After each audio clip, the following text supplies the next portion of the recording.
किसी भी देश की करेंसी की कीमत अर्थव्यवस्था के बेसिक सिद्धांत डिमांड और सप्लाई पर आधारित होती है। फॉरेन एक्सचेंज मार्केट में जिस करेंसी की डिमांड ज्यादा होगी उसकी कीमत भी ज्यादा होगी।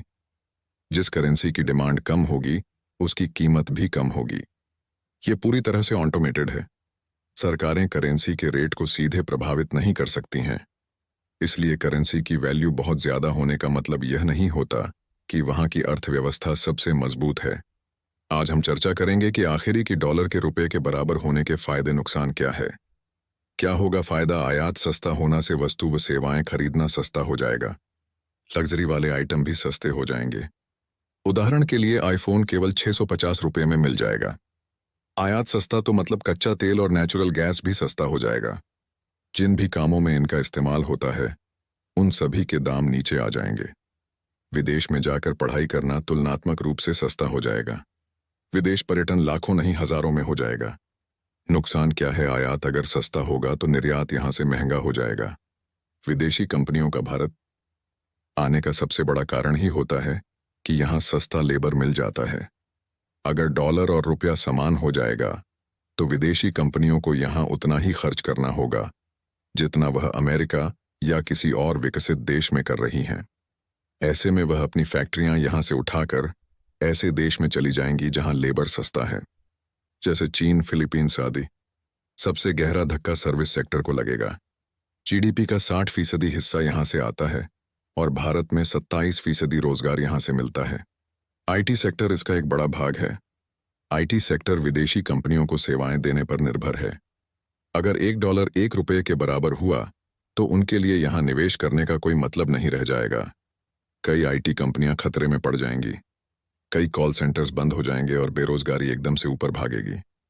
जब विदेशी पैसा भारत में नहीं आएगा तो अंततः अर्थव्यवस्था तेजी से नीचे की ओर गिरने लगेगी। यही कारण है कि चीन, जापान जैसे विकसित देश भी अपनी करेंसी की वैल्यू बहुत ऊपर नहीं जाने देते। जापान की करेंसी अभी भारत से भी कमजोर है, लेकिन क्या जापान को एक पिछड़ा देश कहा जा सकता है?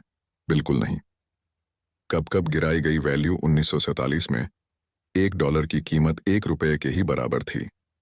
हालांकि जैसे ही देश आजाद हुआ भारत को अंतर्राष्ट्रीय मैट्रिक सिस्टम अपनाना पड़ा और उसके साथ ही रुपया लुढ़क गया। इसलिए आधिकारिक तौर पर आजाद भारत का रुपया कभी डॉलर के बराबर था ही नहीं। 1939 में $1 3.7 रुपये का हो गया। इसके बाद फिर चीन और पाकिस्तान से युद्ध के बाद 1966 में फिर से रुपये की वैल्यू घटाई गई। 1971 में आर्थिक संकट के समय 3 दिन में 2 बार रुपये की वैल्यू डॉलर के मुकाबले गिराई गई। 1 जुलाई 1991 और फिर 3 जुलाई 1991 को यह काम किया गया। तब रुपये को संभवतः सबसे तगड़ा झटका लगा था। रुपया उस समय अचानक $1 के मुकाबले 25 का हो गया। वहीं अर्थव्यवस्था के उदारीकरण के बाद यह 35 पर पहुंच गया। इसके बाद रुपये को फ्लोटिंग एक्सचेंज रेट पर डाल दिया गया। क्या है निष्कर्ष? किसी भी बढ़ती हुई अर्थव्यवस्था के लिए करेंसी की वैल्यू बहुत अधिक होना अच्छा नहीं है, खास तौर पर ऐसे देश जो निर्यात से पैसा बना रहे हों। भारत को विदेशी निवेश की अभी जरूरत है। रुपये की वैल्यू बढ़ने से यह निवेश खतरे में पड़ सकता है। इसलिए कई अर्थशास्त्री यह भी मानते हैं कि भारत को अपनी करेंसी को और डिवैल्यू करना चाहिए। बता दें कि करेंसी की डिवैल्यूएशन सरकार खुद करती है ताकि विदेशी कंपनियां देश में निवेश करती रहे हैं।